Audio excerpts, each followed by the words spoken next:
എല്ലാവർക്കും പ്രൊമോ റിവ്യൂയിലേക്ക് സ്വാഗതം. ഈ റിവ്യൂ ഇഷ്ടപ്പെടുവാണെങ്കിൽ ഒന്ന് ലൈക്ക് ചെയ്തും സബ്സ്ക്രൈബ് ചെയ്തും സപ്പോർട്ട് ചെയ്യണേ.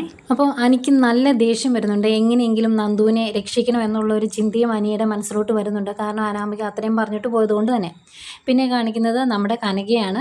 കനക കാര്യങ്ങളെല്ലാം അറിഞ്ഞു, ഗോവിന്ദനും അറിഞ്ഞു. അവർക്ക് ആകെ സങ്കടമാണ്. അന്നേരം കനക ചോദിക്കുന്നുണ്ട് ആദർശിനോട്, മോനും മോൻ്റെ മുത്തച്ഛനും ഒക്കെ വിളിച്ചു പറഞ്ഞാൽ എങ്ങനെയെങ്കിലും നന്ദുകുട്ടനെ ഇറക്കിക്കൊണ്ട് വരാൻ പറ്റില്ലേ, നന്ദുമോനെ ഇറക്കിക്കൊണ്ട് വരാൻ പറ്റില്ലേ എന്നിങ്ങനെ ചോദിക്കുമ്പം ആദർശ് പറയുന്നുണ്ട് അങ്ങനെയൊക്കെ പറ്റുമായിരുന്നു. പക്ഷേ ഇപ്പോൾ പോലീസ് കേസ് രജിസ്റ്റർ ചെയ്ത് കഴിഞ്ഞു. അതുകൊണ്ട് നാളെ കോടതിയിൽ നിന്ന് മാത്രമേ നന്ദുവിന് ജാമ്യം എടുക്കാൻ പറ്റുള്ളൂ. അതിനാണ് നമ്മളിപ്പോൾ ശ്രമിച്ചുകൊണ്ടിരിക്കുന്നത് എന്നൊക്കെ ആദർശ് കനകയോട് പറയുമ്പോൾ ആകെ വിഷമാവുന്നുണ്ട് കേട്ടോ കനകയ്ക്ക്.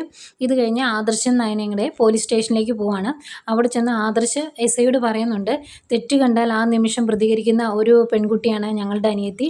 അതുകൊണ്ട് തന്നെയാണ് അവൾ ഒരു പോലീസ് യൂണിഫോം ഇടാൻ വേണ്ടി ആഗ്രഹിച്ചതും എന്നൊക്കെ അങ്ങേരോട് സംസാരിക്കുന്നുണ്ട്. അതിനുശേഷം നന്ദുവിനെ കാണാൻ പോകുന്നു. അന്നേരം നന്ദു ഭയങ്കര വിഷമത്തോടെ പറയുന്നുണ്ട്, ഇനിയിപ്പം നാളെ കോടതിയിൽ നിന്ന് എനിക്ക് ജാമ്യം കിട്ടിയാലും ട്രെയിനിങ് ക്യാമ്പിലേക്കൊന്നും പോകാൻ പറ്റില്ല, അതിന് ഇനി കുറേ ദിവസം കാത്തിരിക്കേണ്ടി വരില്ലേ എന്നിങ്ങനെ ചോദിക്കുമ്പം ആദർശ് പറയുന്നുണ്ട്, അതൊന്നും വലിയ പ്രശ്നമുള്ള കാര്യങ്ങളല്ലല്ലോ, ഈ കേസിൽ കുടുങ്ങാതെ എങ്ങനെയെങ്കിലും നിന്നെ രക്ഷിച്ചെടുക്കുക എന്നതാണ് ഞങ്ങളുടെ ലക്ഷ്യം. അല്ലെങ്കിൽ നിനക്ക് പിന്നീട് ഒരിക്കലും പോലീസ് യൂണിഫോം ഇടാനുള്ള അവസരം കിട്ടിയല്ല. അതുകൊണ്ട് എങ്ങനെയെങ്കിലും ഇതിൽ നിന്നൊന്ന് ഒഴിവായി കിട്ടണം, അതല്ലേ മോളെ ഇപ്പോൾ പ്രധാനം എന്നൊക്കെ പറഞ്ഞ് നന്ദുവിനെ ആശ്വസിപ്പിക്കുന്നുണ്ട്.